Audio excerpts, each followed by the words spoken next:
जंगल की अदालत और बेईमान भालू बहुत समय पहले की बात है। धरती के एक कोने में एक विशाल, हरा भरा और शांत जंगल फैला हुआ था। इस जंगल में ऊंचे ऊंचे साल और बरगद के पेड़ थे, जिनकी छाया में ठंडी हवा बहती रहती थी।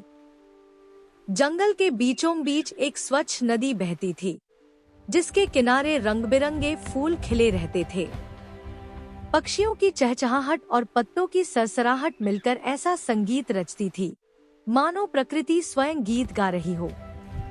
इस जंगल में अनेक प्रकार के जानवर रहते थे। शेर, हाथी, हिरण, खरगोश, कछुआ, बंदर, मधुमक्खियाँ, पक्षी और न जाने कितने जीव। सभी मिलजुल कर रहते थे, क्योंकि जंगल का एक अटूट नियम था, कोई भी ताकतवर जानवर अपनी शक्ति का दुरुपयोग नहीं करेगा और कोई भी कमजोर के साथ अन्याय नहीं करेगा।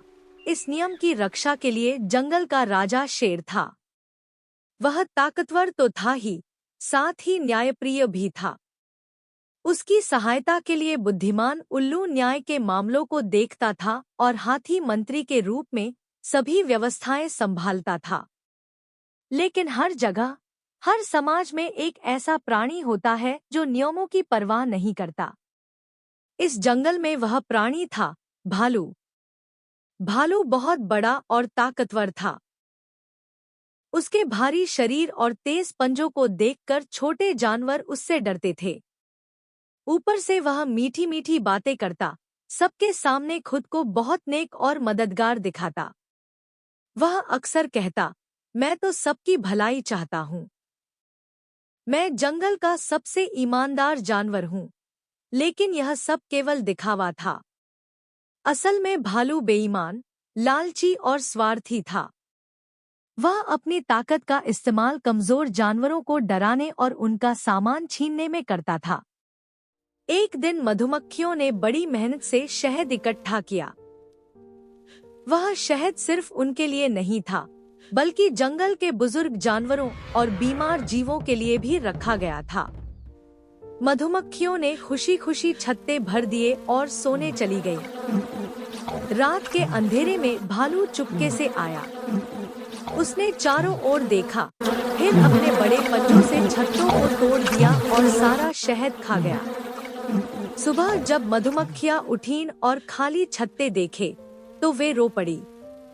उन्होंने भालू से पूछा तो वह बोला, अरे, मैं तो जंगल की सफाई कर रहा था, वरना कोई और जानवर यह शहद खराब कर देता। मधुमक्खियां कुछ कह न सकी। वे कमजोर थी और भालू ताकतवर। कुछ दिन बाद भालू ने एक बूढ़े कछुए के साथ अन्याय किया। कछुआ नदी किनारे छोटी सी सब्जी उगाकर अपना जीवन चलाता था। वह बहुत शांत और सरल स्वभाव का था। भालू वहां आया और बोला, मुझे बहुत भूख लगी है, यह सब खाना मुझे दे दो। कछुए ने विनम्रता से कहा, भालू भाई, यह मेरा पूरा भोजन है, कृपया थोड़ा सा छोड़ दीजिए। भालू जोर से हंसा, सारा खाना उठाया और चला गया। उस रात कछुआ भूखा सोया। ऐसे ही भालू रोज किसी न किसी के साथ अन्याय करता। कभी हिरण से फल छीन लेता, कभी बंदर की जमा की हुई चीजें हड़प लेता। जंगल में धीरे धीरे डर का माहौल बनने लगा। जानवर आपस में फुसफुसाकर बातें करते, भालू बहुत ज्यादा करने लगा है, पर उसके खिलाफ बोलने की हिम्मत किसमें है। सब चुप रहते।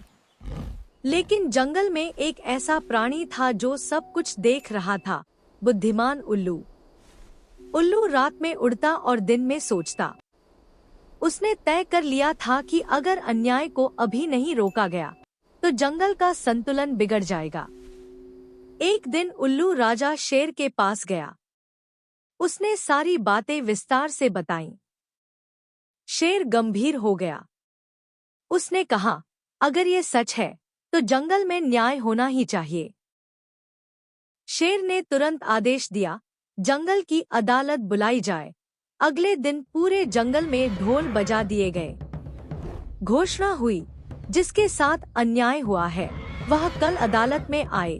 भालू ने यह सुना तो वह मुस्कुराया। उसने सोचा, कोई मेरे खिलाफ बोलेगा ही नहीं, सब मुझसे डरते हैं। अदालत का दिन आया। बरगद के विशाल पेड़ के नीचे सभा लगी। शेर सिंहासन पर बैठा, उल्लू न्यायाधीश की जगह पर, हाथी मंत्री के रूप में। सब जानवर इकट्ठा हो गए। पहले मधुमक्खियां आगे आईं। उन्होंने कांपती आवाज में सारा सच बताया। भालू ने कहा, ये सब झूठ बोल रही हैं। उल्लू ने शांति से पूछा, अगर झूठ है तो छत्ते खाली क्यों है? भालू चुप हो गया। फिर कछुआ आया। उसने अपनी पीड़ा बताई। फिर बंदर, हिरण और अन्य जानवरों ने भी गवाही दी। अब सच्चाई सबके सामने थी। उल्लू ने भालू से पूछा, क्या तुम कुछ कहना चाहते हो? भालू का सिर झुक गया। पहली बार उसे अपनी गलती का एहसास हुआ। शेर खड़ा हुआ और बोला, ताकत का मतलब दूसरों को कुचलना नहीं होता। जो ताकतवर होकर कमजोर को सताता है, वह सबसे बड़ा अपराधी होता है। अदालत का फैसला सुनाया गया।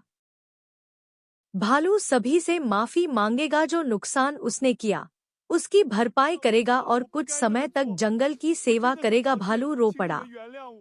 उसने सबके सामने माफी मांगी। समय के साथ भालू सच में बदल गया। वह अब मदद करने लगा, रक्षा करने लगा। जंगल फिर से शांत और खुशहाल हो गया।